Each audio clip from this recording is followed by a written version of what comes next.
Good evening everyone. আজকে চায়ের সাথে ভেবেছিলাম কিছু স্ন্যাক্স করব, কিন্তু তার আগেই দেখলাম মায়ের চা রেডি।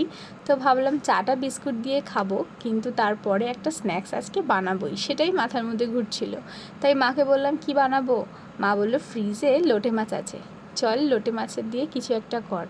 তো তুই তো আগে একদিন ফিশ ফ্রাই বানিয়েছিলি, সেটা বানালে কেমন হয়। তো ভাবলাম ঠিক আছে, এর আগেও একদিন বানিয়েছিলাম, বেশ ভালো হয়েছিল। তাই ভাবলাম তোমাদের সঙ্গেও রেসিপিটা শেয়ার করি। এটা অনেক রকমভাবেই করা যায়, তবে আমি যেভাবে করি সেটাই তোমাদের সঙ্গে শেয়ার করলাম।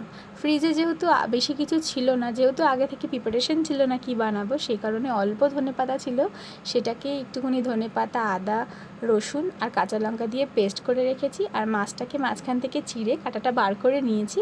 তারপরেই দেখো উপর থেকে পাতিলেবু, নুন, হলুদ আর শুকনো লঙ্কার গুঁড়ো কিন্তু ছড়িয়ে দিচ্ছি। আর এই পেস্টটাকে ভালোভাবে গায়ে মাখিয়ে নিয়ে মাছটার 10 মিনিটের জন্য রেখে দেবো। আর যদি কারোর কাছে বেশি টাইম থাকে তাও 15-20 মিনিট তোমরা রাখতে পারো। তো দেখতেই পাচ্ছ ভালো করে গায়ে মাখিয়ে নিচ্ছি, কিন্তু 1-1.5 ঘন্টা কখনোই মাখিয়ে রাখতে যাবে না, কারণ লোটে মাছের থেকে জল ছেড়ে যায় তাড়াতাড়ি। তো তারপরে বিস্কুটের গুঁড়ো দেখছো একটা প্লেটের মধ্যে নিয়ে নিচ্ছি, আর ওদিকে ডিমের মধ্যে দিয়ে দিয়েছি। একটাই ডিম নিয়েছি আমি, এখানে 5টা মতো লোটে মাছ ছিল, একটা ডিম এনাফ মনে হয়েছে আমার জন্য, তাই একটা ডিমই নিয়েছি। তার মধ্যে দিয়েছি গোলমরিচ আর নুন। তারপরে দেখো ভালোভাবে কোটিং করে ডিমের মধ্যে দেওয়ার পর আমি একবার করেই কোটিং করেছি বিস্কুটের গুঁড়ো দিয়ে।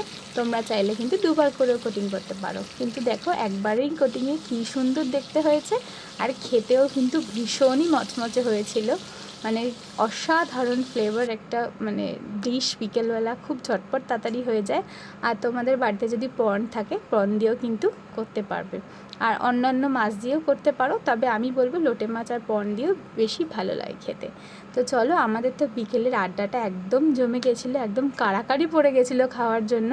আর এদিকে আমার মেয়ে তো এরকম কখনো আইটেম দেখেইনি চোখে, তাই জন্য ও খুব এক্সাইটেড, কিন্তু আমি কিন্তু ভীষণ হাঁপিয়ে গেছি। তাই জন্য আমি তাড়াতাড়ি করে খেয়ে নিয়েছি গরম গরম, ওদিকে ওরা খাচ্ছে। তোমাদের সঙ্গে একবার শেয়ার করে দিচ্ছি আমার মেয়ের এক্সাইটমেন্টটা।